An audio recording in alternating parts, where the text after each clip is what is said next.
I'm doing the ruffle for the top, and I have a ribbon cutter. It's got a ruffled edge. So we're going to cut this nice and wide.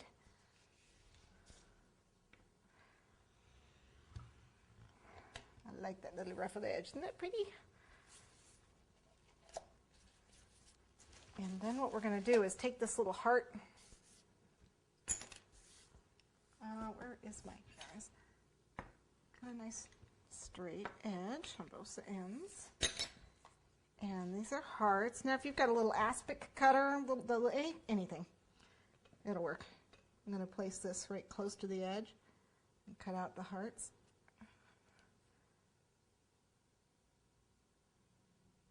And I really don't care if it's even because it's going to be ruffled and you're not going to be able to tell.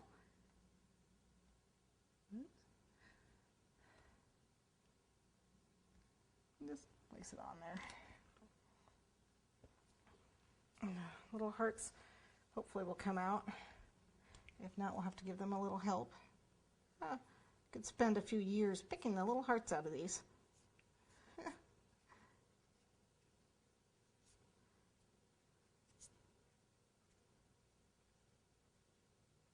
And then we're going to ruffle this. Now this we're just going to hand ruffle. We're just going to take it and just hand ruffle it, just like so.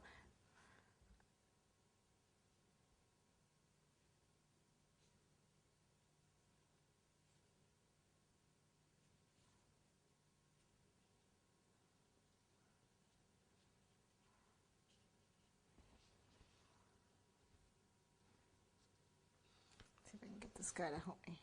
Here we go.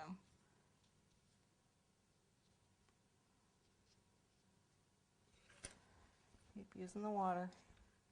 This is actually a little thick. I could have rolled this a little bit thinner.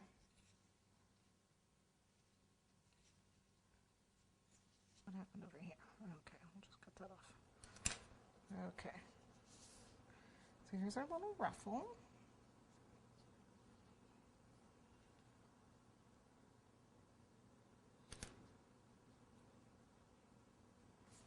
Okay. We're going to put this on the cake, and it's going to go on top of this one, or close by it anyway, to make a neater edge. And this edge is going to get covered too. It's really hard to pick up.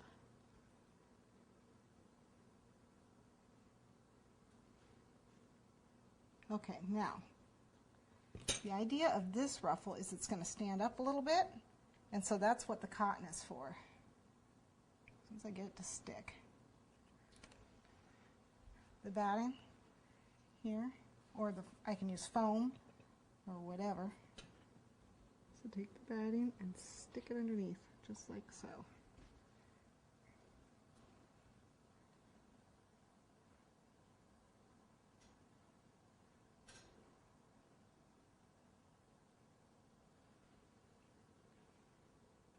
And don't worry, we're hiding that edge.